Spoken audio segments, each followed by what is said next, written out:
जिंदाबाद जिंदाबाद इनकलाब जिंदाबाद United forum of bank unions करे पुकार इंकलाब जिंदाबाद United forum of bank unions करे पुकार इंकलाब जिंदाबाद एकीकरण के खिलाफ आवाज तो हम एक है एक है एकीकरण के खिलाफ आवाज तो हम एक है एकीकरण हो बर्बाद हो बर्बाद एकीकरण की नीति हो अभी आप आवाज सुन रहे हैं रांची के बैंक ऑफ बड़ौदा ब्रांच नीचे हम खड़े हैं और देख रहे हैं कि जितने स्टाफ है सब हड़ताल किए हुए और भारत सरकार की नीति के विरुद्ध में अपना जवाब दो प्रोटेस्ट कर रहे हैं।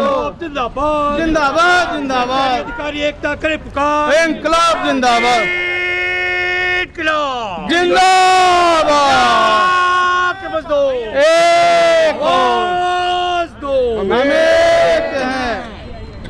ये विरोध क्यों कर रहे हैं आप लोग? भारत सरकार जो निजीकरण की प्रस्ताव लाई है दो बैंकों का, उसके अगेंस्ट में आज हम लोग का कौन कौन से बैंक है? बैंक अभी डिक्लेयर नहीं किया है। 2 PSU का उन्होंने नामकरण रखा है, लेकिन डिक्लेयर नहीं किया कि कौन 2 PSU बैंक निजीकरण होंगे। लेकिन निजीकरण का प्रस्ताव उन्होंने लाया है अपने बजट सत्र में। उसका हम सभी आज पूरे हिंदुस्तान में यूनाइटेड फोरम बैंक यूनियन के तहत आज हम लोग का आंदोलन है और 15 और 16 मार्च को आज और कल 2 दिन का हड़ताल है। ये मोदी जी तो कहना है कि अच्छे दिन आएंगे, जो काम वो कर रहे हैं जनता के भला के लिए, तो आप विरोध क्यों कर रहे हैं? मोदी जी क्या केवल कागजी में ही अच्छे दिन है? ये सारे देश की सार्वजनिक संपत्ति को बेच रहे हैं। आज के 4 एयरपोर्ट का उन्होंने बेचने का प्रस्ताव रखा।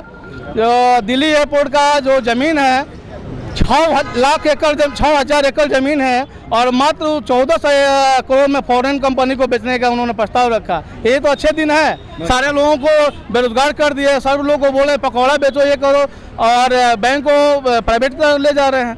ये अच्छे दिन है उनकी? तो कॉर्पोरेट के लिए तो अच्छे दिन ला दिए हैं।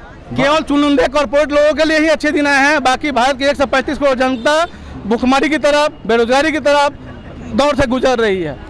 उनका मानना है कि जैसे जियो पेमेंट बैंक व पेटीएम पेमेंट बैंक अच्छी काम करेगी आप लोगों से अच्छा, तो ये सही है ना गलत है? ये गलत उनका सोच है। जितने भी मजदूर हैं, किसान हैं, अनपढ़ है, जो गांव में है, वो डिजिटल बैंकिंग का सदुपयोग नहीं जानते हैं और वो लोग वंचित बैंकों का सेवा से वंचित रह जा रहे हैं। तो बैंक यदि नेशनलाइज है, गांव में रहेगा, तभी उन लोगों को हम लोग सुविधा दे पाएंगे। तो प्राइवेट बैंक से उस नहीं हो पाएगा? नहीं हो पाएगा। प्राइवेट बैंक अपना निजी फायदा के लिए काम करता है, वेलफेयर के लिए काम नहीं करता है। छोटे छोटे मजदूर किसान का वेलफेयर का नहीं सोचता है, जनधन खाता नहीं खोल सकता है। उन्हें अपना निजी प्रॉफिट चाहिए, निजी प्रॉफिट के लिए काम करता है। तो मोदी जी किसके साथ है? कॉर्पोरेट के साथ? कॉर्पोरेट के साथ में है, 100% कॉर्पोरेट के साथ में है। वो किसान विरोधी है, मजदूर विरोधी है, कर्मचारी विरोधी है। तो वोट में वोट दीजिएगा 2024 में उनको? सवाल ही नहीं पैदा होता है, सवाल ही नहीं पैदा होता है कि मोदी जी को हम लोग ये अच्छे दिन लाने के लिए उनको हम लोग वोट देंगे। सवाल ही नहीं पैदा होता है कि 2024 का जो चुनाव में मोदी जी आएंगे। कोई कर्मचारी वर्ग नहीं देगा। कोई कर्मचारी वर्ग हो, कोई छोटे छोटे व्यापारी हो, किसान हो, सब मोदी जी के आज के डेट में अगेंस्ट में है। मोदी जी का जो नीति और नियत है वो सिर्फ और सिर्फ बेचुमल है और बेच करके और देश को पुनः वो आर्थिक रूप से गुलाम करने की साजिश उनकी रची हुई है।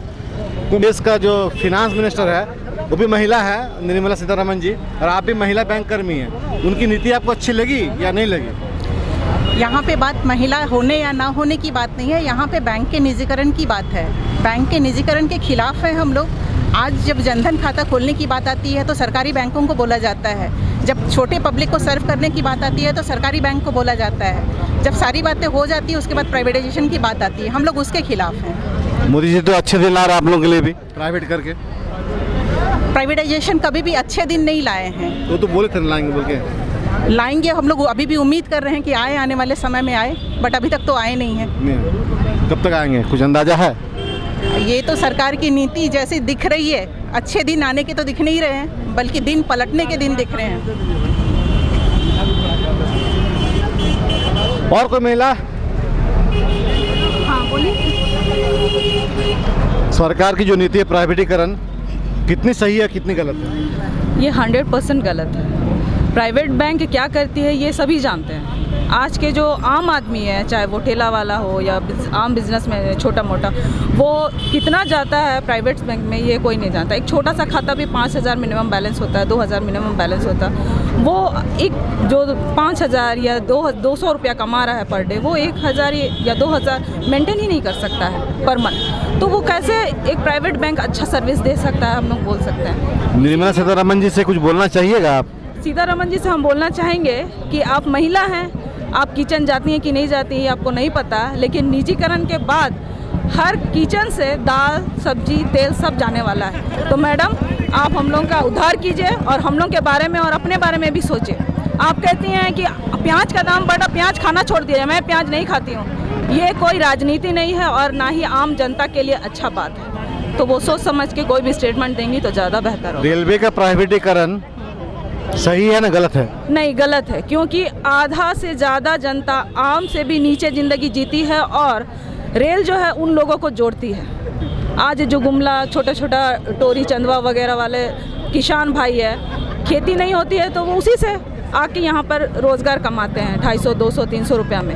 अगर आप इसको प्राइवेट कर रहे हैं या इसको भी प्राइवेट करके ज़्यादा पैसा कमाएंगे रोज़ दिन आने वाले लोगों को, वो कहाँ से इसको बेयर कर पाएंगे। इसीलिए प्राइवेटेशन चाहे रेलवे का हो या बैंक का गलत है और गलत ही रहेगा। सरकार तो मतलब पेमेंट बैंक को लाइसेंस दे रही है, जैसे पेटीएम पेमेंट बैंक हो गया, जियो पेमेंट बैंक जो अदानी अंबानी जी का है, हाँ। बिरला पेमेंट बैंक, ये सब के माध्यम से सोचती है सरकार की वो ज़्यादा जनता तक पहुंच जाएगी। सही है ना गलत है? ये गलत है सर, ये गलत है। हम खुद बैंक में बैठ के काम कर रहे हैं, पेटीएम से लोग कितना ट्रांजैक्शन कर रहे हैं, एटीएम से कितना ट्रांजैक्शन कर रहे हैं, ये हम जानते हैं। ये अंगूठा छाप, जिस एक तरफ तो आप बोलते हैं वृद्धा पेंशन देंगे, ये देंगे, वो देंगे, क्या संभव है कि ये लोग पेटीएम से ये सब कार्य कर पाएंगे? तो इसीलिए प्राइवेटेशन गलत है सबके लिए। यहाँ तो मोदी जी का विरोध हो रहा है, मोदी जी के जो वोटर्स हैं वो बदल गए हैं और मोदी जी के नीति के खिलाफ धरना में बैठे हुए हैं।